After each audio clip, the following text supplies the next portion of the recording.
First year computer science में Python programming chapter number 2। और आज हम देखेंगे पाइथन के अंदर मॉड्यूल्स और फंक्शंस क्या होते हैं।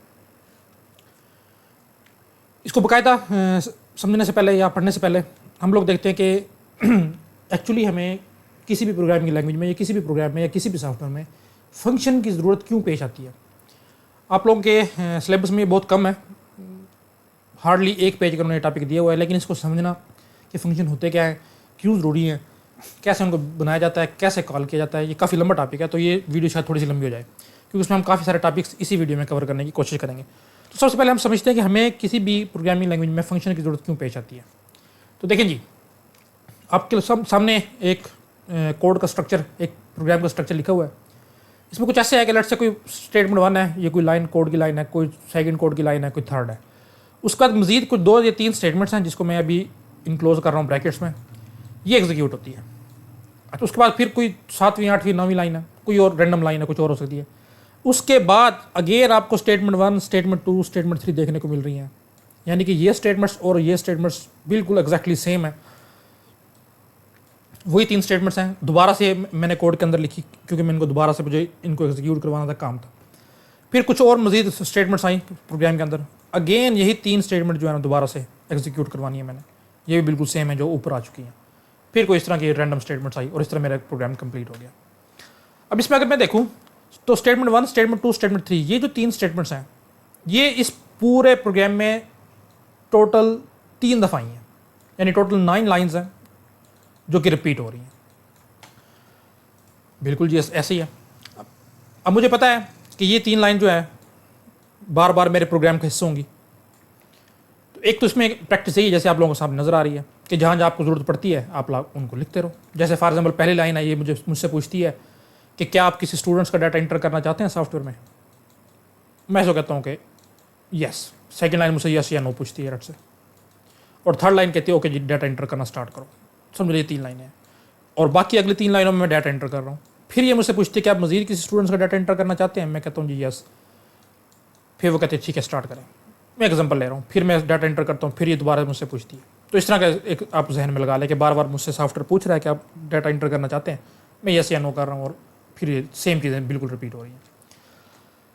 अब प्रोग्राम को इस तरह से लिखना कि एक ही चीज़ है वो बार बार लिखी जा रही है। एक दूसरे प्रोग्राम का साइज़ अब उसको सामने ग्रो कर रहा है, काफ़ी ज़्यादा साइज़ हो गया, और कोई लिखने में भी एक नज़र आने में भी कोई अच्छी चीज़, अच्छे इंप्रेशन नहीं डाल रहा आपका कोड कि यार सेम लाइन है बार बार जो है ना आप लिख रहे हो उसको, वही 3 लाइनें, थोड़ी सी बाद फिर वही 3 लाइन आएंगे, फिर वही 3 लाइनें, कोई एक अच्छी एक इंप्रेशन नहीं डाल रहा है, एक अच्छा कह लें कि कोई तरीकाकार नहीं है कोड को लिखने का। फिर दूसरा आप एक ये देखें कि अगर इन्हीं 3 लाइनों को मैं कहीं पे एक दफ़ा लेट से मैंने यहाँ पे लिख दिया और उसके बाद पहली लाइन, दूसरी लाइन, तीसरी लाइन, अब मैं ये आपको दिखा रहा हूँ, ये पहली लाइन मैंने एग्जीक्यूट की, दूसरी लाइन एग्जीक्यूट की और तीसरी लाइन एग्जीक्यूट की। अब यहाँ पे आके मुझे दोबारा से 3 लाइन एग्जीक्यूट करनी थी, तो बजाय इससे कि मैं दोबारा से लिखूँ, मैं क्या कहूँगा, मैं CPU को कहूँगा भाई इस पॉइंट से जो है ना आप इस ब्लॉक पे चले जाओ। ये मैंने एक ब्लॉक बना के अपने अलग से रख दिया है रैम के अंदर। CPU इस यहाँ से इस पॉइंट से इस ब्लॉक पे चला जाएगा, ये स्टेटमेंट 1 को एग्जीक्यूट करेगा, स्टेटमेंट 2 को एग्जीक्यूट करेगा और स्टेटमेंट 3 को एग्जीक्यूट करेगा। फिर उसके बाद वो वापस आ जाएगा इसी पॉइंट पे जहाँ से गया था। फिर उसके बाद मजीद वो 7वीं 8वीं और 9वीं लाइन, ये जो भी लाइन है वो एग्जीक्यूट करेगा। अगेन आके मुझे यहाँ पे देखो दोबारा से 3 लाइनें चलानी थी यही, तो अगेन मैं यहाँ पे लिखूंगा नहीं, मैं अगेन यहाँ से कंप्यूटर को कह दूंगा, एक मिनट में CPU को कह दूंगा कि भाई आप यहाँ से जो है ना अगेन इस ब्लॉक पे चले जाओ। CPU अगेन इस ब्लॉक पे चला जाएगा, स्टेटमेंट 1, स्टेटमेंट 2, स्टेटमेंट 3 को एग्जीक्यूट करेगा, और इसके बाद जब ये तीनों स्टेटमेंट एग्जीक्यूट हो जाएंगी दोबारा से CPU जो है ना एग्जैक्टली इसी पॉइंट पे आ जाएगा जहाँ से कॉल की थी। ये अब हो चुकी है, तो अगली लाइन चलेगी, अगली लाइन चलेगी, अगली लाइन चलेगी।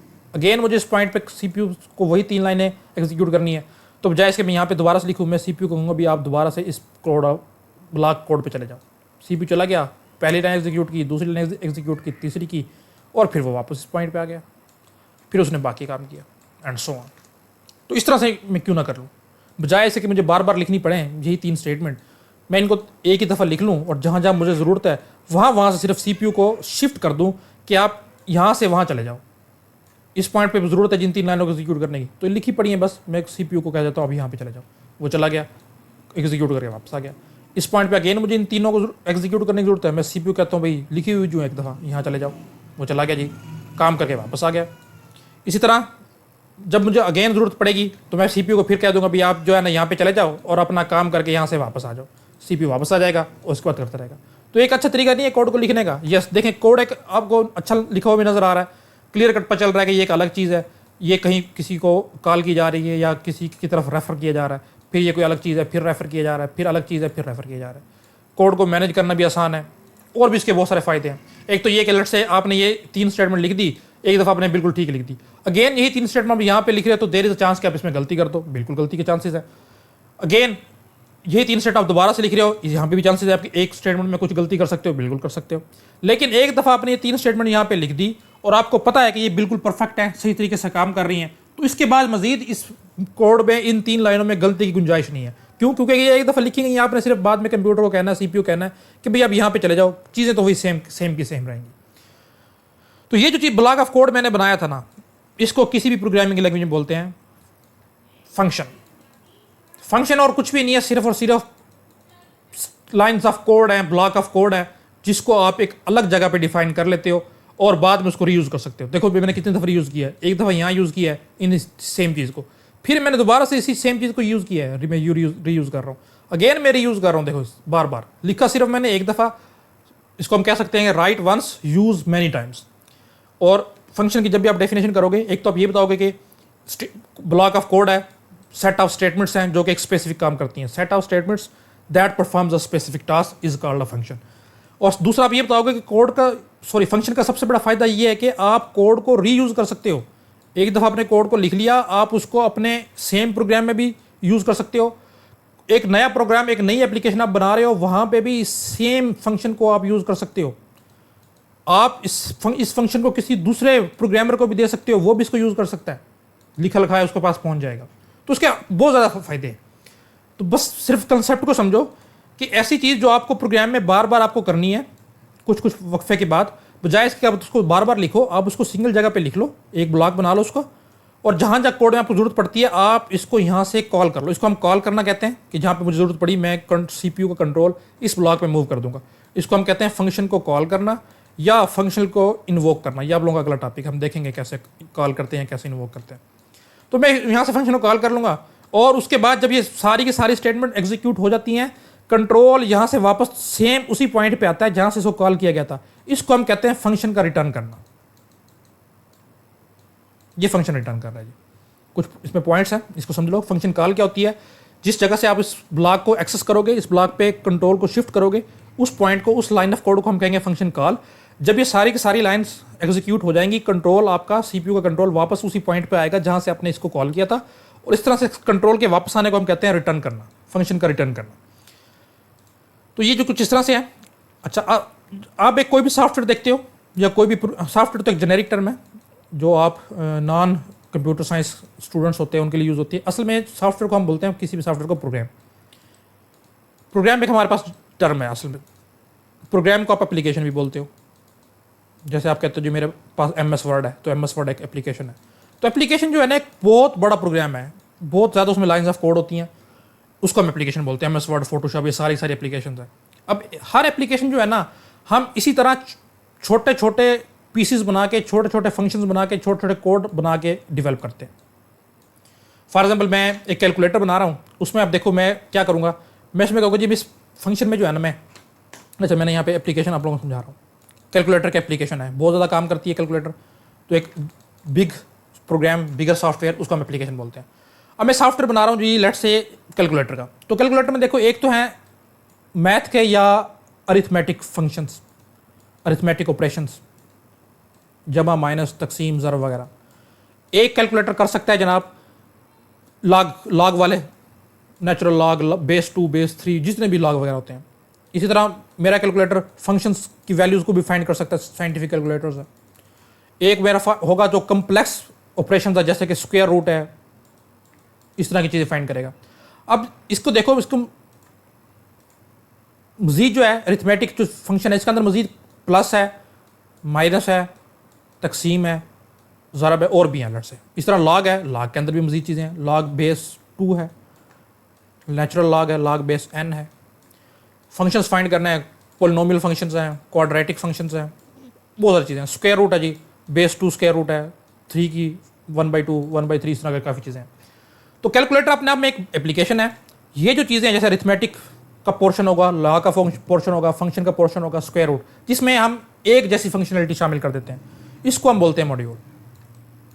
अब मैंने अपने कैलकुलेटर के एप्लीकेशन में 4 मॉड्यूल डेवलप किए हैं, अरिथमेटिक का मॉड्यूल, लॉग का मॉड्यूल, फंक्शन का मॉड्यूल, स्क्वायर रूट का मॉड्यूल। अब आगे अरिथमेटिक में मजीद देखें, 1 2 3 4 और चीज़ें हैं, इनको हम बोलते हैं फंक्शंस। तो एप्लीकेशन एक बड़ी अम्ब्रेला टर्म है। कोई भी एप्लीकेशन मिलती है मॉड्यूल से बन के, और मॉड्यूल के अंदर मजीद होते हैं फंक्शंस। तो सबसे छोटा जो कह लो कि हमारे पास यूनिट है, स्ट्रक्चर्स है किसी भी एप्लीकेशन को डेवलप करने का, वो फंक्शंस है। सबसे पहले हम फंक्शंस बनाते हैं, फंक्शन को कंबाइन करके हम एक मॉड्यूल बनाते हैं। इसी तरह काफ़ी सारे मॉड्यूल बन के एक प्रॉपर एक बिगर एप्लीकेशन बनती है। तो ये जो हमने चीज़ें देखी हैं, ये हमने देखी हैं कि फंक्शन कैसे डेवलप करते हैं। तो ये एक फंक्शन लिखने का तरीका है। देखो आपको यहाँ पे फंक्शन लिखा गया होगा। अब उम्मीद है कि आप लोगों ने फंक्शन की ज़रूरत को समझ लिया होगा कि कोड को मैनेजेबल बनाने के लिए, कोड को पीसेस में डिवाइड करके बनाने के लिए। अब इसके एक और भी फायदे देखें। फंक्शन को लेट से मैंने अपने कोड को 4 फंक्शंस में डिवाइड कर दिया। अब 2 फंक्शन में एक प्रोग्रामर को दे दूंगा कि आप बनाओ, 2 फंक्शन में दूसरे प्रोग्रामर को दे दूंगा भी आप बनाओ।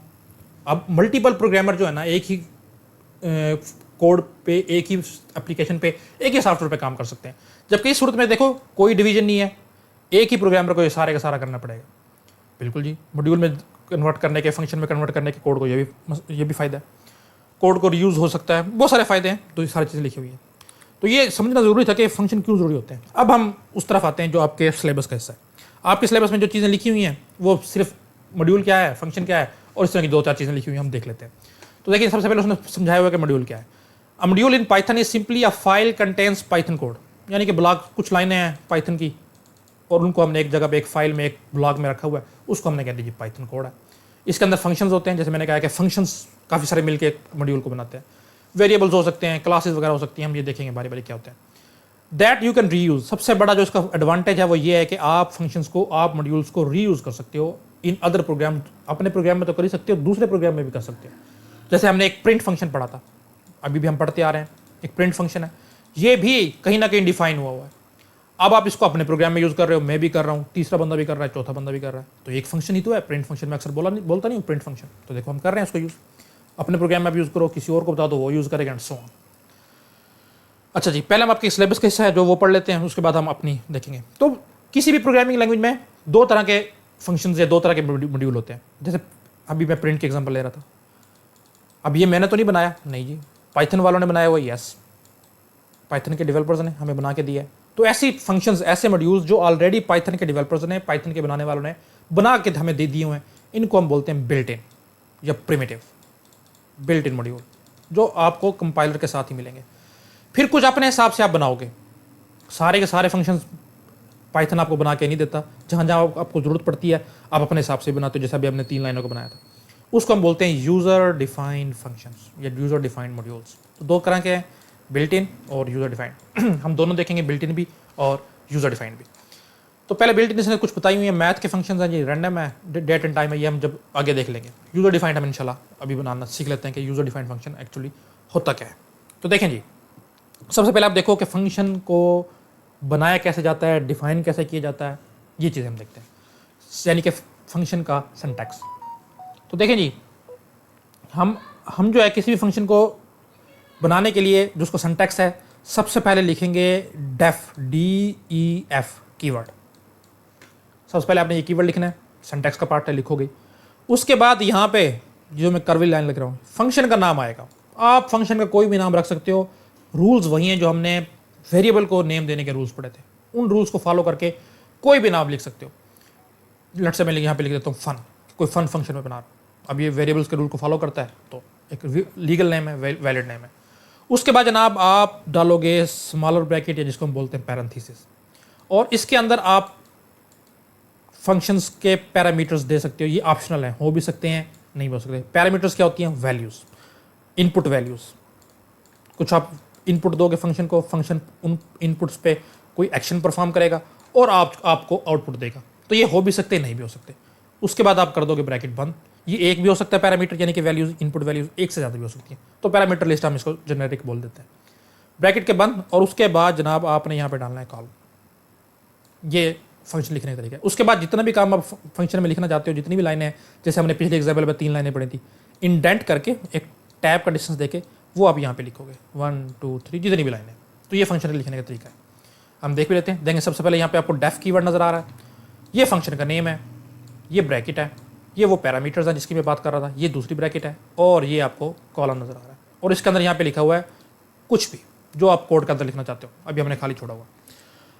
अच्छा, फंक्शन वैल्यू को रिटर्न भी कर सकते हैं। अभी हम इसको नहीं देखते, हम अगले टॉपिक में देखेंगे। ऑप्शनल है, कुछ फंक्शन जो है वो वैल्यू रिटर्न भी करेंगे। अब वैल्यू रिटर्न करने से क्या मुराद है, हाँ, ये हम देख लेंगे, और कुछ भी नहीं भी करेंगे। अब पहले हम एग्जांपल देखेंगे ऐसे फंक्शंस की जो फंक्शंस कोई भी वैल्यू रिटर्न नहीं करेंगे, बाद में हम देखेंगे ऐसे फंक्शंस को जो वैल्यू रिटर्न करेंगे।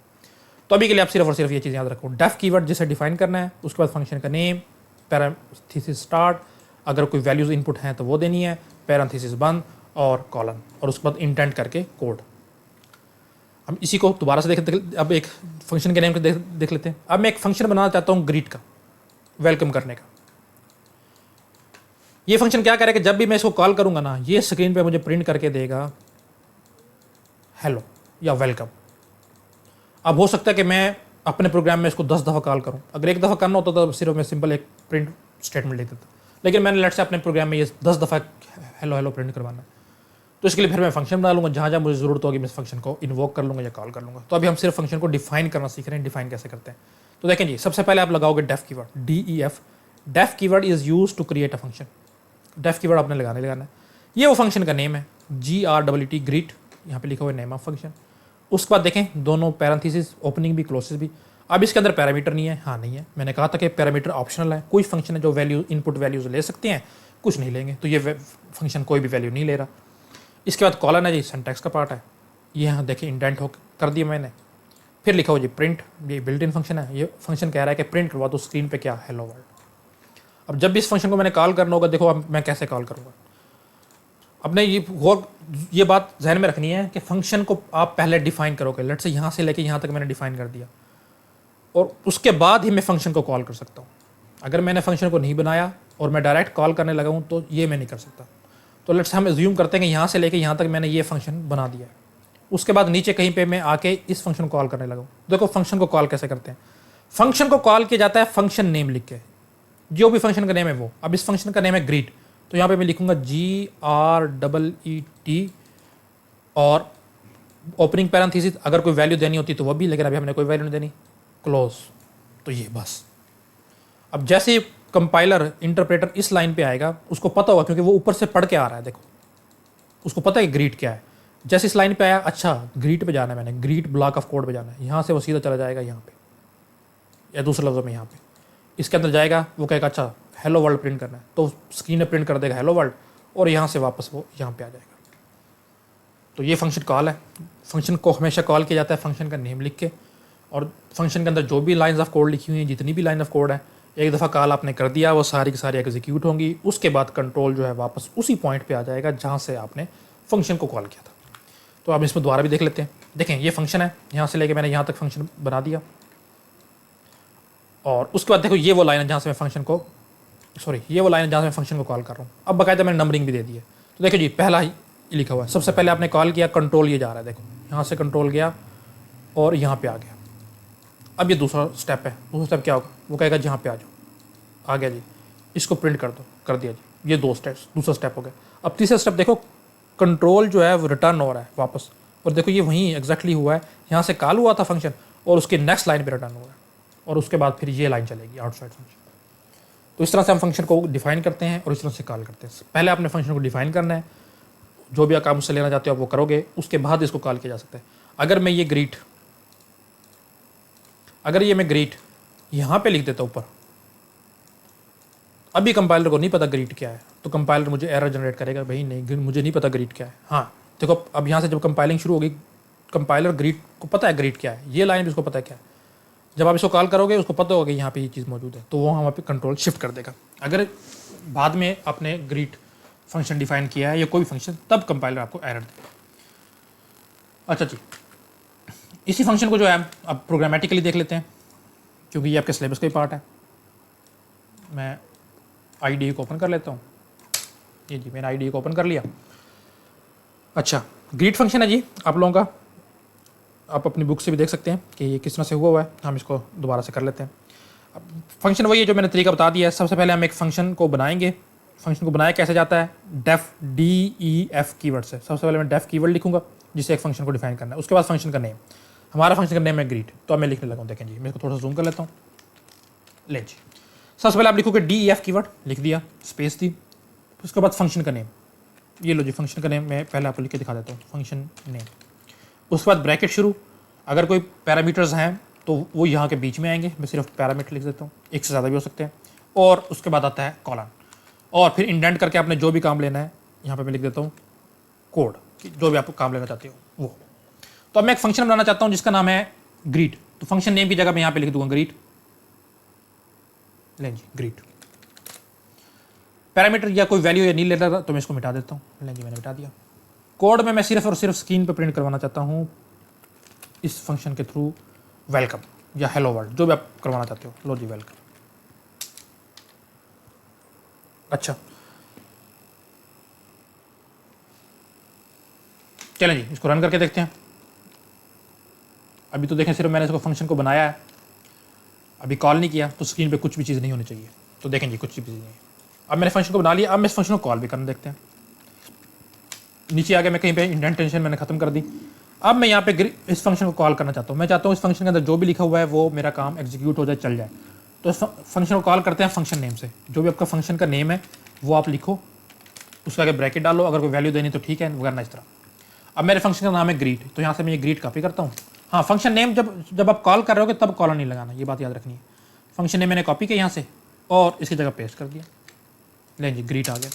अब क्या होगा, सबसे पहले ये लाइन कंपाइल होगी, ये लाइन कंपाइल होगी, फिर जैसे इस पे आएगा ग्रीट, ओके ग्रीट यहाँ पे चले जाओ, इसके बाद अंदर आ जाओ, वेलकम प्रिंट करो और वापस आ जाओ। तो इस तरह से ये काम होगा। तो हम देख लेते हैं, मैं इसको करता हूँ रन। तो देखें जी, जैसे मैं इसको रन किया तो लिख के आ गया वेलकम। क्यों? क्योंकि यहाँ से कंट्रोल चला गया था यहाँ पे, इसने ये लाइन एग्जीक्यूट की, उसके बाद कंट्रोल वापस यहाँ पे आ गया इस लाइन पे। तो इस तरह से फंक्शन को डिफाइन किया जाता है, इस तरह से फंक्शन को कॉल भी किया जाता है। तो ये था जनाब फंक्शन को डिफाइन करने का तरीका और फंक्शन को कॉल करने का तरीका। अभी हमने जो फंक्शन देखे हैं वो हमने ऐसे फंक्शन देखे हैं जिसमें कोई भी पैरामीटर्स या कोई भी इनपुट वैल्यूज हम नहीं दे रहे थे। सिंपल हमने क्या किया जनाब, हमने सिर्फ फंक्शन बनाया है और उसको कॉल किया। अब हम देख लेते हैं ऐसे फंक्शंस जो पैरामीटर्स यानी कि वैल्यूज भी लेंगे और जो वैल्यू रिटर्न भी करेंगे। अब पैरामीटर लेने से क्या मुराद है, मैं चाहता हूं जैसे कैलकुलेटर है, कैलकुलेटर में हमारे पास एक फंक्शन होता है प्लस का, एक ऑपरेशन होता है। इसमें क्या होता है, एक वैल्यू में इधर देता हूँ लेट से ए और एक वैल्यू में इधर देता हूँ लेट से बी, तो मैं इसको दो वैल्यू देता हूँ। ये मुझे इनको जमा करके जो भी जवाब है लेट से ये कोई इनके अंदर वैल्यूज पड़ी हैं वो रिटर्न करता है। तो अब इन दोनों को जमा कराने के लिए मैंने कैलकुलेटर को कितनी वैल्यूज दी हैं, दो वैल्यूज दी हैं। ए दिया है लेट से ये 5 था और एक बी दिया है लेट से 13 था, तभी तो उसने मुझे ये वैल्यू आउटपुट दी है। बिल्कुल जनाब, अगर ये मैं वैल्यू ही नहीं दूंगा तो क्या ये मुझे 18 रिटर्न करेगा, शो करेगा? नहीं। तो फंक्शन को काम करने के लिए कुछ इनपुट वैल्यूज की जरूरत हो सकती है, सब फंक्शन को नहीं होती, कुछ कुछ को होती है। वो आपके प्रॉब्लम पे डिपेंड करता है कि आप कैसा प्रॉब्लम बना रहे हो, कैसा प्रॉब्लम के लिए फंक्शन बना रहे हो। तो उन इनपुट वैल्यूज जो हमने किसी फंक्शन को देनी होती हैं जिन पे वो काम करता है, उनको हम बोलते हैं पैरामीटर्स या आर्गुमेंट्स भी बोल सकते हैं। आपके क्लास उसमें बुक में पैरामीटर्स लिखा हुआ है तो आप पैरामीटर्स ही लिखोगे। अब पैरामीटर्स कंप्यूटर को फंक्शन को पास कैसे किए जाते हैं, देते कैसे हैं, वो हम देखते हैं। तो देखें जी, जब मैं फंक्शन को बना रहा हूँ ना, मैं इसी ऐड के फंक्शन को बना लेता हूँ। हमने क्या लिखा था, DEF कीवर्ड लिखा था और ऐड उस फंक्शन का नेम था, स्पेस है बीच में। और पहले मैंने जो फंक्शन बनाया था वो इस तरह से बनाया था, बीच में कोई भी वैल्यूज नहीं थी, सिर्फ इस तरह से था और इधर एक लाइन थी। अब देखो मैं कैसा फंक्शन बनाने लगा हूँ जो पैरामीटर्स भी लेगा। तो जब आप फंक्शन बना रहे होगे ना, आपने उसी वक्त कंपाइलर को बताना है कि ये फंक्शंस इतनी वैल्यूज एक्सपेक्ट करेगा। अब मैं दो वैल्यूज को जमा करने का फंक्शन बना रहा हूँ, तो मैं यहीं पे उसको बताऊंगा कि भाई ये दो वैल्यू लेगा। यहाँ पे मैं लिख देता हूँ V1 यानी कि वैल्यू 1 और कामा डाल के V2 यानी कि वैल्यू 2। आप कोई भी नाम दे सकते हो, A दे सकते हो, B C D आपकी मर्जी है। मैं V1 और V2 दे रहा हूँ। डिफाइन करते वक्त जब मैं DEF का कीवर्ड लगा रहा हूँ उस वक्त मैं बताऊंगा कि भाई ये दो वैल्यू लेगा। अगर मैंने ये नहीं बताया और मैंने डायरेक्ट वैल्यू दे दी, फिर ये काम नहीं करेगा। मैं डिफाइन करा तो मैं उस वक्त बता दिया भाई ये फंक्शन दो वैल्यू लेगा, एक का नाम होगा V1, एक का नाम होगा V2। डमी वैल्यू है, वेरिएबल्स आप कह लो, ये वेरिएबल्स हैं। और मेरा फंक्शन क्या करेगा, देखो मेरा फंक्शन इनको करेगा जमा V1 प्लस V2 और इसको प्रिंट भी कर देगा। अभी हम सिर्फ ये रखते हैं।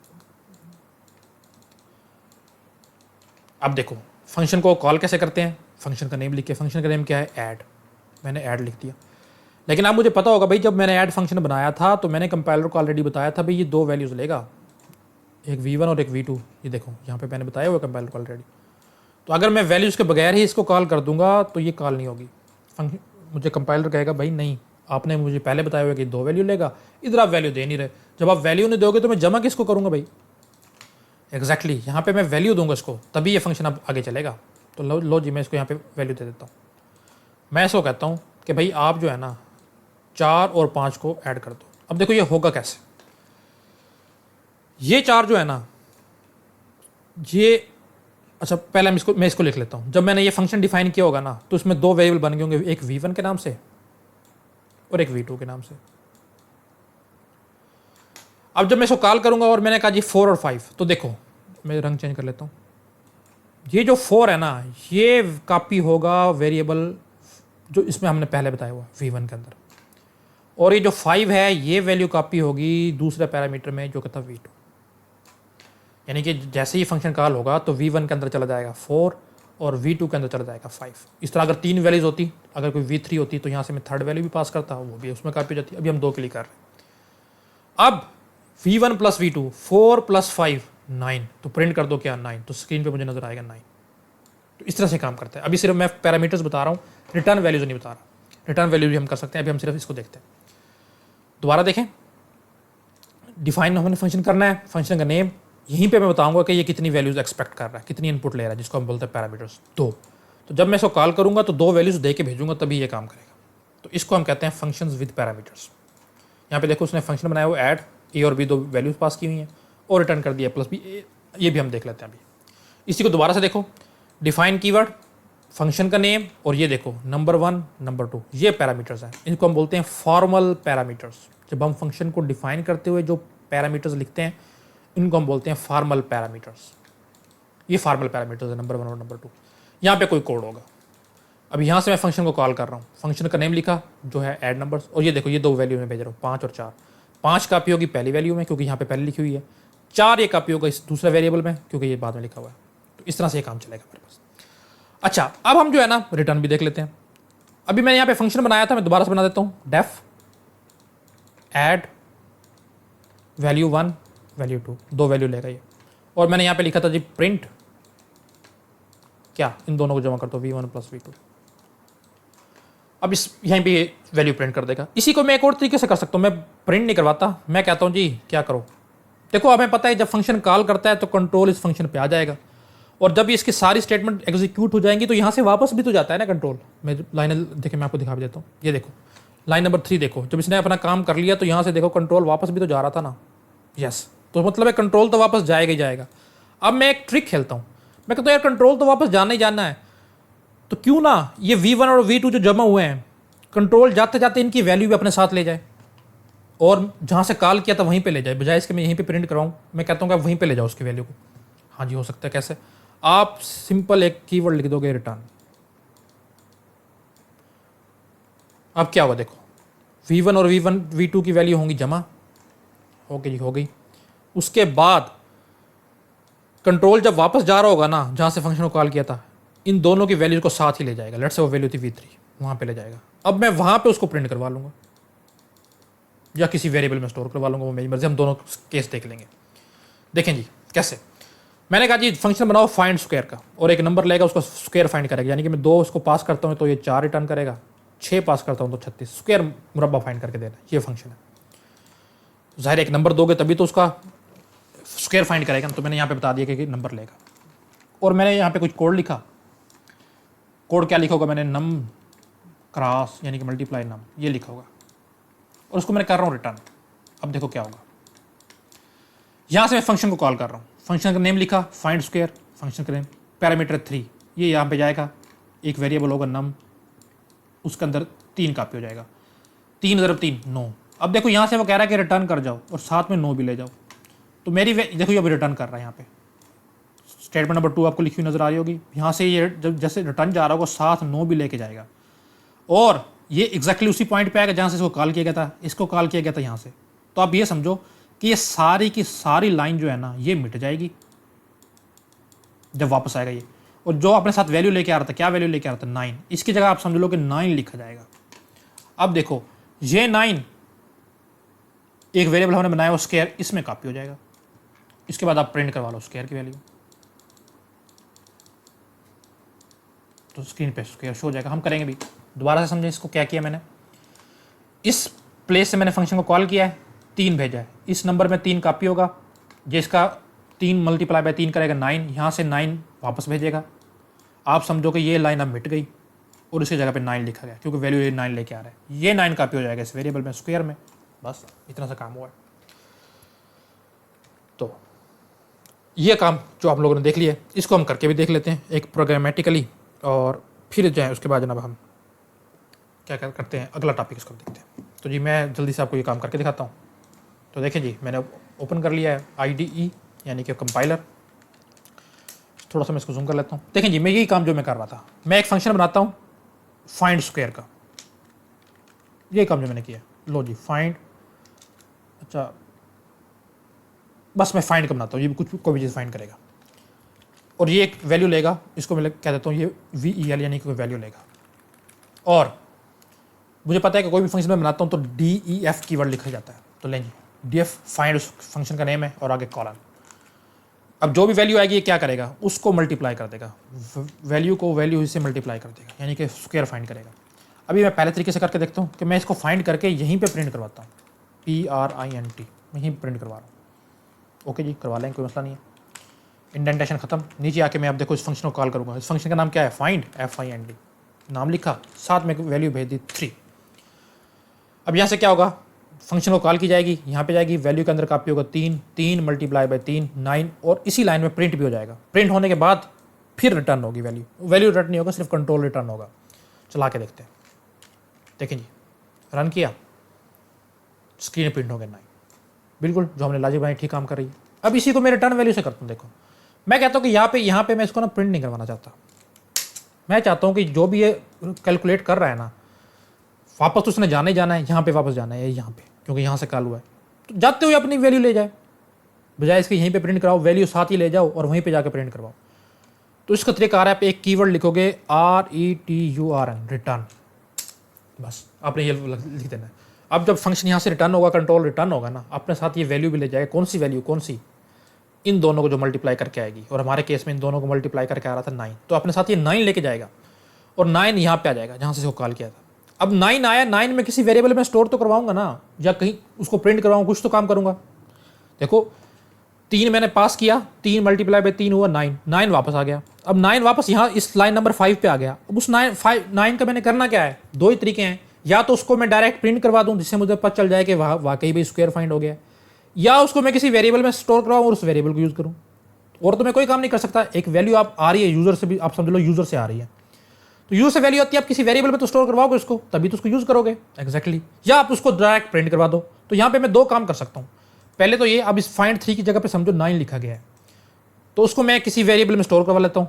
मैं एक वेरिएबल बना लेता हूँ जी, रिजल्ट, RESULT। अब ये जो 9 आएगा ना, ये रिजल्ट में सेव हो जाएगा, और इस रिजल्ट को मैं प्रिंट करवा लेता हूँ। मुझे पता है किसी भी वेरिएबल को प्रिंट करवाना हो, प्रिंट फंक्शन में उसको सिर्फ लिख दो, लें जी RESULT, रिजल्ट लिखा गया। अब देखो कैसे चलेगा ये, यहाँ से कॉल होगी फंक्शन को, वैल्यू के अंदर कॉपी होगा 3, 3 मल्टीप्लाई 3 9, यहाँ से रिटर्न होगा। अब इस फाइंड की जगह पे समझ लो 9 आ गया, ये 9 कॉपी हो जाएगा रिजल्ट में, और छठी लाइन पे वो 9 प्रिंट हो जाएगा। हम चला के देखते हैं। नहीं जी, मैंने इसको रन किया, देखें एग्जैक्टली वही चीज़ हुआ। ये भी आप कर सकते हो। अब दूसरा भी कर सकते हो, बजाय इसके कि आप इसको यहाँ पे रिजल्ट में कॉपी करवाओ, आप यही काम डायरेक्ट यहाँ भी कर सकते हो कि प्रिंट के अंदर ही फंक्शन को कॉल कर लो। अब देखो क्या होगा, यहाँ से 3 कॉपी हुआ, 9 बना, 9 एग्जैक्टली इसी जगह पे आ गया, और 9 को मैंने प्रिंट करवा दिया। अभी भी वही काम होगा, देखो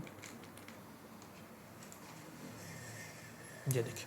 तो दोनों तरीके हैं फंक्शन रिटर्न कर। जब भी आप कोई फंक्शन से वैल्यू रिटर्न करवाओगे तो ये आपकी प्रोग्रामर की जिम्मेदारी है कि आप उसको फिर किसी वेरिएबल में स्टोर करवाओ रिटर्न के वक्त, या प्रिंट के अंदर डायरेक्ट लगा के उसको शो करवाओ, प्रिंट करवाओ। तो ये आप लोगों की अपनी जिम्मेदारी है, प्रोग्रामर की जिम्मेदारी है। तो ये था कुछ फंक्शंस के बारे में। अभी इसका एक और टॉपिक है, उसको भी हम देख लेते हैं ताकि हमारा ये टॉपिक कंप्लीट हो जाए। देखें जी, हमने फंक्शंस देखे, फंक्शंस विद पैरामीटर्स देखा, और फिर रिटर्न वैल्यू भी देखी। जो अपना नेक्स्ट टॉपिक है ना वो है डिफ़ॉल्ट पैरामीटर। अब मैं पहले डिफ़ॉल्ट पैरामीटर को समझाता हूँ आपको, फिर मैं बताता हूँ कि डिफ़ॉल्ट पैरामीटर होते क्या है। अभी देखो मैंने ना, आप लोगों ने अक्सर किया होगा क्या, आप लोग जाओ कैलकुलेटर पे और प्लस का बटन प्रेस करो। अब प्लस का बटन या प्लस का फंक्शन क्या एक्सपेक्ट करता है कि इसको दो वैल्यू मिलेंगी, कोई V1 वैल्यू इधर होगी, कोई V2 वैल्यू इधर होगी, तो ये दोनों को जमा करके मुझे इसका रिजल्ट देगा। असल तो काम इस तरह से होता है। लेकिन अगर आप लोगों ने उस पर कैलकुलेटर पे जाके डायरेक्ट प्लस का बटन प्रेस कर दिया ना, आप देखते हो कि स्क्रीन पे ना आपको 0 लिखा हुआ शो होता है, यानी कि अभी भी वो किसी न किसी जमा वैल्यूज को जमा कर रहा है और 0 शो कर रहा है। कैसे कर रहा है ये हम अब देखते हैं। हम इसी फंक्शन को बना लेते हैं, ऐड के फंक्शन को, उसे ही समझते हैं। मैंने पहले भी बनाया था ये ऐड का फंक्शन, मैं दोबारा से बना रहा हूँ। डेफ डिफाइन किया, ऐड का फंक्शन, सम का फंक्शन, अब कुछ बना लो। दो वैल्यूज हमने कहा था ये लेगा V1, और दूसरी वैल्यूज ने कहा था कि मैं लूँगा V2। लो जी, दो वैल्यूज ने ले ली। अब हमने क्या कहा था ये क्या करेगा, ये प्रिंट कर देगा जी क्या, या ये रिटर्न कर देगा, कुछ भी आप करवा सकते हो। V1 प्लस V2 को प्रिंट कर दो, ठीक है जी। अब इसको मैं कॉल कर रहा हूँ, अब इसके नीचे आके कहीं यहीं पे कॉल, यहाँ पे मैं कॉल कर रहा हूँ, लेकिन क्योंकि यहाँ पे जगह नहीं है मैं ऊपर लिख रहा हूँ। मैंने कहा जी ऐड कर दो, किसको, 2 और 3 को। अब क्या होगा देखो, ये 2 कॉपी होगा इस V1 में, और ये 3 कॉपी होगा इस V2 में। एक्जैक्टली 2 + 3 5 स्क्रीन में मुझे लिखा नजर आएगा 5। बिल्कुल ठीक है, बिल्कुल ठीक काम कर रहा है, हमने अभी ये करके भी देखा है। अच्छा, अब मैं आप लोगों को एक सिनेरियो देता हूँ। मैं कहता हूँ, अब पहले हमने ये पढ़ा था कि अगर मैं इस तरह से कॉल करता हूँ ना, मैंने उसको बता दिया कि 2 पैरामीटर लेगा V1 V2, लेकिन अब मैं पैरामीटर नहीं देता, डायरेक्ट सिर्फ कॉल कर रहा हूँ ऐड, तो मुझे एरर देगा, बिल्कुल देगा। लेकिन अभी मैंने बताया कि कैलकुलेटर में आप सिर्फ प्लस का बटन दबा देते हो तो तब भी वो स्क्रीन पे शो क्या कर रहा होता है, 0। वो क्यों कर रहा होता है, वो अज्यूम कर लेता है एक चीज़, क्या कि भाई अगर यूज़र ने मुझे कोई भी वैल्यू नहीं दी ना, तो V1 भी मेरे पास 0 है, यानी कि जो पहली वैल्यू है, और V2 भी मेरे पास 0 है, यानी कि दूसरी वैल्यू है। तो वो क्या करता है, 0 + 0 करके आपको स्क्रीन पर 0 प्रिंट करवा देता है। यस, ये जो वैल्यू उसने खुद से अज्यूम की हुई हैं, ये वाली V1 V2, इसको हम बोलते हैं डिफ़ॉल्ट वैल्यू। यानी कि अगर यूज़र कोई भी वैल्यू नहीं दे रहा ना, तो फिर आप इन पैरामीटर्स की ये वैल्यू कंसीडर कर लो, डिफ़ॉल्ट वैल्यूज़। इसी को हम पाइथन में बोलते हैं डिफ़ॉल्ट पैरामीटर्स, और यही आपका अब का टॉपिक है, डिफ़ॉल्ट पैरामीटर्स। यानी कि पैरामीटर्स की तो है, आपने बनाया भी हुआ है, लेकिन अगर यूज़र पैरामीटर नहीं दे रहा और आप चाहते हो कि फिर भी मेरा फंक्शन चल जाए, तो आप क्या करोगे, जब फंक्शन को बनाओगे ना, मैं सबको मिटा रहा हूँ, मैंने फंक्शन बनाया था यहाँ पे डेफ ऐड, और यहाँ पे 2 पैरामीटर थे V1 और V2। तो आप एक सिर्फ छोटा सा काम करोगे, पहले आप सिर्फ सिंपल ये लिख रहे थे V1 और V2 इस तरह करके। अब आपने सिर्फ थोड़ा सा चेंज करना है। क्या करना है, आपने ना यहाँ पे आके, एक मिनट में इसको पहले इरेज कर लूँ, देखें यहाँ पे आके V1 और V2 तो वैसे ही आएगा जैसे आप पहले लिख रहे थे, और आपने सिर्फ एक काम करना है कि यहाँ आप इक्वल साइन डाल के या असाइनमेंट डाल के जो भी आप डिफ़ॉल्ट वैल्यू देना चाहते हो, जैसे हमने हमारे एग्जांपल पे 0 ली, वो वैल्यू दे दोगे। इसका भी असाइनमेंट डाल के डिफ़ॉल्ट वैल्यू दे दोगे, और पैरेंथेसिस कर दोगे बंद, और कॉलम तो आएगा ही आएगा। और नीचे आप अगेन वही चीज़ लिख दो, प्रिंट V1 + V2। अब देखो इससे क्या हुआ, अब हमारे लिए हमने पहले से कह दिया कि V1 भी 0 है और V2 भी 0 है। अब मैं ऐड फंक्शन से कॉल करता हूँ, देखो ऐड फंक्शन को कॉल किया, मैंने वैल्यू सेंड की 3 और 2। जब ये फंक्शन मैंने बनाया तो 2 वेरिएबल बन गए होंगे, V1 और V2, यस बन चुके होंगे। अब मैंने खुद भी बता दिया था कि भाई V1 भी 0 है, तो लो जी हम V1 को 0 कर देते हैं। जब फंक्शन में बना रहा था उसी वक्त मैंने बता दिया था 0, V2 भी 0 है 0।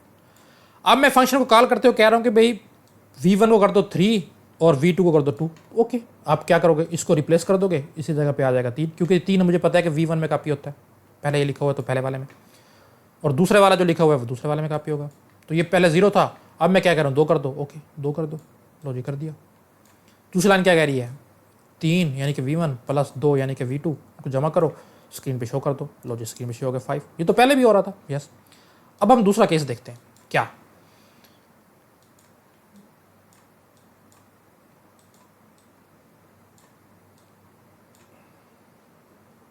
पहले मैं इसको मिटा लूँ, दूसरा केस ये है जनाब, मैंने जो है ना कोई वैल्यू दिए बगैर इस फंक्शन को कॉल कर दिया, ऐड फंक्शन कॉल हुआ।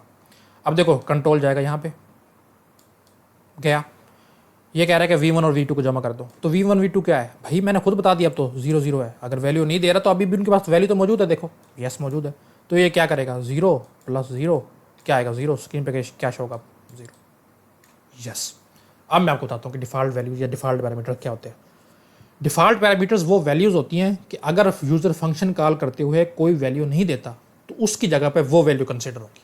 जैसे उसने 2 और 3 दे दिया था तो इस पर 2 और 3 आ गया था। यूज़र वैल्यू दे रहा तब तो कोई मसला नहीं है, तब तो वही वैल्यू आएंगी। लेकिन अगर हमने कोई वैल्यू नहीं दी तब हम उसकी डिफ़ॉल्ट वैल्यू जो मैंने सेट की होंगी वो कंसिडर की जाएंगी। यस, इसको हम बोलते हैं डिफ़ॉल्ट पैरामीटर्स। अब हम पढ़ लेते हैं। अ default parameter means you give a function parameter a pre defined value. आपने पहले से ही डिफाइन करके दे दी, जैसे मैंने v1 को साइन कर दिया था 0, पहले से डिफाइन कर दी, प्री डिफाइन है। इफ द कॉलर, यानी कॉलर जो फंक्शन को कॉल करने वाला प्रोग्रामर है, डज नॉट प्रोवाइड आर्ग्यूमेंट, कोई वैल्यू नहीं दे रहा, सिर्फ खाली कॉल कर रहा है, तो आप क्या करोगे, function uses this default value, तो फंक्शन इस वैल्यू को यूज कर लेगा, जैसे अभी मैंने बताया। और अगर कॉलर ने कोई वैल्यू प्रोवाइड कर दी तो ओवरराइड कर देगा। कैसे, हमने कहा था v1 में इनिशियली पड़ा 0, उसने भेज दिया 3, तो उसने 0 को मिटा के 3 कर दिया, तो उसको कहते हैं ओवरराइड करना। तो ये ओवरराइड कर देगा, अब 3 आ गए, हमारा काम हो गया। खाली वैल्यू, अगर खाली वैल्यू से भी फंक्शन कॉल किया जा रहा है, हो रहा है, वैल्यूज दे के भी किया जा रहा है तो हो रहा है, तो हमारे दोनों काम हो गए। तो इसको लिखने का तरीका हमने देख भी लिया है। अगेन आप सिंटैक्स देख लें, वही डेफ कीवर्ड फंक्शन नेम, और यहाँ पे पैरामीटर जैसे v1 मैंने डाला था, असाइन कर दिया जी, यहाँ पे वैल्यू जो भी आप देना चाहते हो, मैंने 0 दे दी। अगेन अगर कोई और वैल्यू जैसे v2 थी मेरी, वो लिखो, और कोई वैल्यू देना चाह रहे हो, अब वो कोई और वैल्यू भी दे सकते हो, 0 नहीं है, आप 2 और 3 भी दे दो। फिर हर दफ़ा जब खाली फंक्शन कॉल होगा तो 5 प्रिंट होगा। तो आपकी मर्जी, आप कोई भी वैल्यू दे सकते हो। तो इस तरह से लिखा जाता है। यहाँ पे हम एक एग्जांपल और कर लेते हैं, सेम एग्जांपल देखो, ऐड नंबर यानी कि ऐड का फंक्शन है। ये पहला वैल्यू है, हमने v1 लिया था, यहाँ पे n1 लिया हुआ है, और उसको 100 साइन कर दिया, देखो बिल्कुल कर दिया। ये दूसरा पैरामीटर है n2, इसको 1000 साइन कर दिया, बिल्कुल। अब देखो इस फंक्शन को कॉल करना है, वो कैसे करेंगे, फंक्शन का नेम लिख के, फंक्शन का नेम क्या है जी, ऐड नंबर, तो मैं सिर्फ ऐड लिख रहा हूँ, और यहाँ पे मैं भेज देता हूँ जनाब 5 और ये और 4 इस तरह से। तो 5 कापी हो जाएगा n1 में, 4 कापी हो जाएगा इसमें, तो क्या प्रिंट होगा, 9, एग्जैक्टली 9। अच्छा, अब एक और चीज़ मैं आपको बताता हूँ, आप ये भी कर सकती हो कि भाई सिर्फ एक वैल्यू दे दो, एक ना दो। जैसे ऐड मैं कह रहा हूँ कि आप कर लो जी 5, अब ये क्या होगा, ये 5 कापी होगा n1 में, n2 में क्या आएगा, जो इसकी डिफ़ॉल्ट वैल्यू है, तो क्या आएगा 1000 + 5 और आपका रिजल्ट आ जाएगा 1005। इस तरह भी हो सकता है। लेकिन अब इसमें तो मज़ीद चीज़ें हैं कि सिर्फ और सिर्फ इसी वैल्यू में आ सकती हैं, इसमें नहीं आ सकती। इसको छोड़ो, आपके सिलेबस के साथ नहीं, अभी आप सिर्फ यहीं तक करो।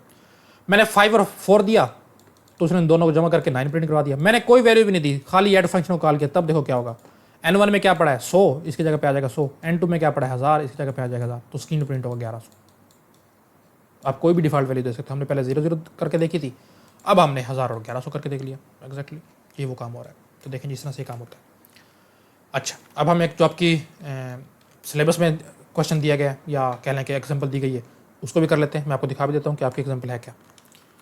देखें जी, आपको नज़र आ रहा होगा स्क्रीन पे आपकी बुक जो है। देखिए, आपने इसमें सिर्फ ये 2-4 चीज़ें बताई हुई थी, बस यहाँ से शुरू किया और एक पेज पे ख़त्म कर दिया, लेकिन आपको सारा समझा दिया कि होता क्या है। अच्छा, ये एग्जांपल पैरामीटर के साथ हम ये वाली कर लेते हैं। अच्छा, उसके बाद कौन सी एग्जांपल है जनाब, नेम और डिफ़ॉल्ट पैरामीटर वाली हम दोनों कर लेते हैं। चलें जी, इसको मैं कर लेता हूँ जूम।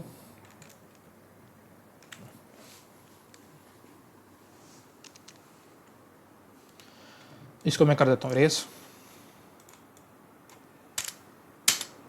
अच्छा जी, जो पहली एग्जांपल है आपके बुक में, पहले हम वो कर लेते हैं। उसने ग्रीट का फंक्शन बनाया हुआ है, ग्रीट का फंक्शन ग्रीट नेम से, और वो एक पैरामीटर ले रहा है जिन कोई भी वैल्यू, लेट्स मैं इसको कह देता हूँ नेम। एक वैल्यू ले रहा है, उसकी कोई भी आप v1 v2 a b कुछ भी दे सकते हो, नेम दियो हम भी दे लेते हैं। मुझे पता है फंक्शन बनाने से पहले डेफ कीवर्ड लगता है, तो मैंने डेफ का कीवर्ड भी लगा दिया, और उसके बाद मुझे पता है कि कॉलन भी लगता है, तो मैंने वो लगा दिया। तो ये क्या कर रहा है, ये कर रहा है जी प्रिंट क्या, एक तो प्री डिफाइंड चीज़ हेलो प्रिंट कर रहा है, लो जी हेलो प्रिंट होगी। और उसके बाद मैं इस फंक्शन को, देखो अभी एक पैरामीटर ले रहा है, एक वैल्यू एक्सपेक्ट कर रहा है। इस फंक्शन को जब भी मैं कॉल करूँगा ना, मैं पहले यहाँ से कॉल करके आपको दिखा देता हूँ। देखें, जब भी मैं इस फंक्शन को कॉल करूँगा ना, मैं एक वैल्यू भेजूंगा, और वह वैल्यू किसी टाइप की भी हो सकती है। लेट्स से मैंने भेज दिया इसमें नाम इजाज़, तो मेरा फंक्शन क्या करेगा, हेलो तो साथ प्रिंट करेगा ही करेगा, उसके बाद जो इस नेम में वैल्यू आ रही है वो प्रिंट करेगा। तो इस वैल्यू कैसे प्रिंट करते हैं, अगर खाली मैंने ये वैल्यू प्रिंट करवानी होती तो मैं यहाँ पे लिख देता नहीं। देखो मैं आपको करके दिखाता हूँ। ले जी, मैंने इस फंक्शन को रन किया और देखें इजाज़ पास किया था, इसने सिंपल इजाज़ यहाँ पे प्रिंट कर दिया। अब मैं चाहता हूँ कि इस नाम से पहले हेलो ही प्रिंट हो, तो मुझे पता है कि मैं डबल कोटेशन के अंदर जो चीज़ लिख देता हूँ वो एज इट इज़ प्रिंट हो जाती है। लें जी, मैं यहाँ पे हेलो लिख देता हूँ, हेलो स्पेस, और इसको अलग करके कामा कर दिया। अब ये तो प्रिंट हो गई होगा, पहले भी हो रहा था, इससे पहले हेलो प्रिंट हो जाएगा। ये देखें जी, हम करके देख लेते हैं। हेलो यहाँ से आ गया और नेम मैंने फंक्शन को कॉल करते हुए भेजा था, वो प्रिंट हो गया। बिल्कुल, आप नेम चेंज भी कर सकते हो। लो जी, मैं इसको चेंज करके अली कर लेता हूँ। अब हेलो तो हर दफ़ा प्रिंट हो गया होगा क्योंकि डबल कोटेशन में लिखा हुआ है, साथ अली आ जाएगा, हेलो अली। देखें जो वैल्यू मैं भेज रहा हूँ वही चीज़ उसको वेलकम किया जा रहा है, प्रिंट किया जा रहा है। अच्छा जी, अब क्या करना है, अब हम देखते हैं डिफ़ॉल्ट पैरामीटर्स के साथ मैं क्या चाह रहा हूँ। देखें, मैं चाह रहा हूँ कि पहले मैं आपको करके दिखाता हूँ, मैं यहाँ पे कोई भी चीज़ ना भेजूँ, सिर्फ ग्रीट फंक्शन को कॉल करूँ, और फिर भी मुझे ये hello admin, hello Ejaz, hello student, hello teacher कुछ भी लिख के जो है ना प्रिंट कर दे। तो मैं पहले आपको इसको रन करके दिखाता हूँ।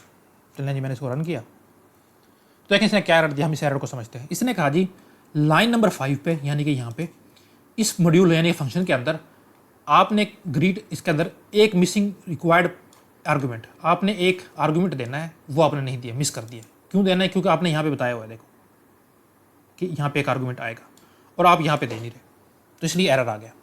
मैं क्या चाहता हूँ, मैं चाहता हूँ कि यार बेशक मैं आर्गूमेंट ना भी दूँ ना, तो ये फंक्शन चल जाए, कोई डिफ़ॉल्ट वैल्यू इसकी सेट हो जिससे वो चल जाए, हेलो एडमिन आ जाए। तो हमने ये किया हुआ है। कैसे किया था, हमने इस नेम के आगे इक्वल साइन डाला था, यानी कि असाइनमेंट, और यहाँ पे एक नेम दे दिया था। तो देखो मैं यहाँ पे देता हूँ एडमिन। अब देखो, अब इस फंक्शन को अगर मैं खाली कॉल करूँगा ना, तो नेम में अभी भी एक वैल्यू ऑलरेडी मौजूद है, क्या, एडमिन। तो यहाँ पे प्रिंट हो जाएगा हेलो एडमिन। मैं आपको करके दिखाता हूँ। देखें मैंने रन किया, देखो स्क्रीन प्रिंट हो गया हेलो एडमिन। पहले नहीं हो रहा था, अब मैंने डिफ़ॉल्ट वैल्यू सेट कर दिया, अब हो गया। अच्छा, अब मैं जैसे पहले प्रिंट कर रहा था, यहाँ से भेजता हूँ इजाज़।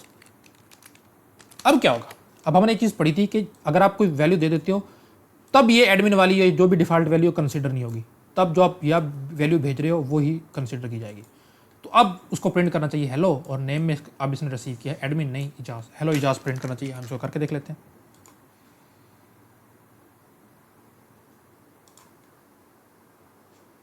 अच्छा जी, किस, हाँ देखिए हेलो इजाज़। उम्मीद है कि समझ आ गई होगी। डिफ़ॉल्ट वैल्यू सिर्फ तभी काम करती है जब आप फंक्शन को कॉल करते हुए कोई भी वैल्यू खुद से पास नहीं करते। अगर आपने खुद से वैल्यू पास कर दी, तब जो आप वैल्यू पास कर रहे हो वही कंसीडर की जाएगी, उसी के मुताबिक जो है आपका फंक्शन जो है वो वर्क करेगा। अच्छा, अब हम इसको एक मज़ीद एक एग्जांपल्स देख लेते हैं। जो हमने ऐड वाला फंक्शन किया है वो मैं लिख लेता हूँ, उसको थोड़ा सा रिज्यूम करके, तो उस पर सारे केस हम देख लेंगे, जितने भी केसेस बन सकते हैं। डेफ ऐड का फंक्शन जनाब, 2 पैरामीटर, पहले मैं सिंपल बताता हूँ जैसे हमने पहले किया था। 2 पैरामीटर ले रहा है ए और बी, और मेरा फंक्शन क्या करेगा, देखिए मेरा प्रोग्राम करेगा, रिटर्न करेगा इन दोनों को जमा करके, ए प्लस बी जो भी वैल्यू होगी इनको रिटर्न करके सेंड कर देगा। अच्छा, हमने ये चीज़ पहले भी देख ली थी कि रिटर्न करने के जब भी वैल्यू रिटर्न होगी तो आपने या तो किसी वेरिएबल में स्टोर करवानी है, या आप प्रिंट फंक्शन में डायरेक्ट इसको प्रिंट करोगे, ये आपकी जिम्मेदारी है। तो हम इसको वेरिएबल में स्टोर करवाना वाले तरीके से करेंगे। तो देखें जी, अब मैं यहाँ से फंक्शन को कॉल करता हूँ, ऐड फंक्शन, 2 पैरामीटर पास करता हूँ, 3 और 4। ए में कापी होगा 3, बी में कापी होगा 5, ए प्लस बी 3 प्लस 5 8, और ये रिटर्न होगा। रिटर्न हो रहा था किसी वेरिएबल में मैंने स्टोर तो करवाना है, तो मैं वेरिएबल ले लेता हूँ सी। ले जी, सी में कापी हो गया, और नीचे आके मैं सी को प्रिंट करवा लेता हूँ। चला के देखते हैं। अच्छा, यहाँ पे कॉलन चला के देखें जनाब, तो देखें जी 8 क्या हुआ, यहाँ से फंक्शन कॉल हुई, 3 और 5 गया, ए में कापी हो 3, बी में कापी हो 5। इस लाइन ने क्या किया, 3 प्लस 5 को जमा किया, 8 हो गया, 8 यहाँ से वापस आया, सी में कापी हुआ, और आपने 8 को प्रिंट करवा दिया। ये काम हो रहा है। अच्छा, अब मैं क्या चाहता हूँ, मैं चाहता हूँ कि जनाब देखें मैं इसको कोई भी वैल्यू ना दूँ, तभी ये वाली फंक्शन चले, और बेशक 0 + 0। मैं पहले रन करके देखता हूँ। मैंने इसको रन किया तो देखें एरर कि वो कह रहा है कि ए और बी की आपने वैल्यू नहीं दी, मुझे पता है कि अभी क्या काम कैसे होता है, तो मैं क्या करूँगा, इक्वल साइन डालूंगा, 0 दे दिया। आप कोई भी वैल्यू दे सकते हो, हम 0 0 के साथ कर रहे हैं, बी के साथ इक्वल साइन डाला 0। अब मैं इसको रन करता हूँ, अब देखें ये रन होगा और स्क्रीन पे 0 आ गया। क्यों? अब यहाँ से कोई वैल्यू नहीं आई, तो ए में ऑलरेडी 0 पड़ा है, बी में भी 0 पड़ा है, 0 + 0 0, यहाँ से रिटर्न हुआ 0, सी में कापी हो 0, और आपने प्रिंट सी यानी कि प्रिंट 0 कर दिया। अच्छा, अब आप चाहते हो कि आप ए की वैल्यू तो दो लेकिन बी की ना दो, ठीक है जी, आप सिर्फ 7 भेज दो। 7 कापी होगा ए में, बी में ऑलरेडी 0 पड़ा है, 7 + 0 7, यहाँ से 7 आया, सी में कापी हुआ और आपने प्रिंट करवा दिया 7। करके देख लेते हैं, तो देखें जी सैम। अच्छा, एक चीज़ जो आपका सिलेबस का पार्ट है नहीं है, वो मैं आपको बता देता हूँ। आप इस तरह नहीं कर सकते कि आप चाहो कि ये 7 बी में कापी हो जाए, नहीं, हमेशा ये जो पहला वेरिएबल है ना, इसमें कापी होगा। ये क्यों होगा आप आगे पढ़ लोगे, आपके सिलेबस का भी पार्ट नहीं है। सिर्फ पहली वैल्यू को ही आप जो है ना डिफ़ॉल्ट वैल्यू दे सकते हो, सॉरी सेकंड वैल्यू को, पहली को नहीं दे सकते। क्यों नहीं दे सकते हम आगे देखेंगे। तो ये कुछ चीज़ें थी, फंक्शंस क्यों ज़रूरी है हमने पहले वो देखा। फिर पाइथन में फंक्शन, पाइथन के फंक्शन बहुत स्ट्रांग है, आप इससे कोई भी काम ले सकते हो। अच्छा हाँ, बल्कि एक चीज़ हमारी रह गई है, वो हम इसी लेक्चर में देख लेते हैं, इतनी लंबी तो ऑलरेडी हो चुका है। देखें, बिल्ट इन फंक्शंस, अभी ये हम सारे खुद से बना रहे थे। जब जिस भी फंक्शन के साथ आपको DEF लिखा हो नज़र आ जाए ना, तो वो आप खुद से डिफाइन कर रहे हो, यानी कि यूज़र डिफाइन है, यूज़र है प्रोग्रामर, मैं डिफाइन कर रहा हूँ, वो यूज़र डिफाइन फंक्शन है। कुछ फंक्शन है जो ऑलरेडी पाइथन वालों ने हमें बना के दिए हुए हैं, और वो देखें कुछ ये हैं। मैथ एक है, उसके कुछ मैथ फंक्शंस हैं, वो हम देखेंगे इंशाल्लाह। रैंडम क्लास है, उसके कुछ रैंडम नंबर फंक्शंस हैं, वो देखेंगे। डेट एंड टाइम है, ये सारे के सारे बिल्ट इन फंक्शन है, बिल्ट इन मॉड्यूल्स हैं। तो 2 टाइप के हैं, हमने सारे के सारे देखे थे अभी तक, यूज़र डिफाइन, जिसको हम डेफ कीवर्ड लगा के खुद से डिफाइन कर रहे थे। और ये जो है, ये पाइथन ने खुद से डिफाइन कर दी, हमने सिर्फ यूज़ करना है। यूज़ कैसे करते हैं, फंक्शन का नेम लिख के, जैसे ग्रीट फंक्शन का नेम है, ऐड फंक्शन का नेम है, प्रिंट फंक्शन का नेम है, तो प्रिंट लिखोगे आप, यूज़ कर लो। हाँ, अब आपको अब समझ आ जाएगी, जो आप यहाँ पे चीज़ भेजते हो ना, वो वैल्यूज़ हैं जो प्रिंट फंक्शन को काम करने के लिए ज़रूरी होती है, तभी आप वो यहाँ पे भेज रहे होते हो, पैरामीटर जिसको बोलते हैं। तो ये था जी फंक्शंस के बारे में। काफ़ी लंबी वीडियो हो गई है, लेकिन ज़रूरी था कि सारी चीज़ें हम एक में ही करें। तो इंशाल्लाह ताला नेक्स्ट जो है वो हम क्लास एक्टिविटी देख लेंगे इसकी। उम्मीद है कि आप लोगों को समझ आ गई होगी। इन केस कोई चीज़ है जो चीज़ आपको तंग कर रही है, ये समझ नहीं आ रही, तो मुझसे कमेंट बॉक्स में पूछ सकते हैं। नेक्स्ट लेक्चर तक के लिए दीजिए इजाज़त। अल्लाह हाफ़िज़।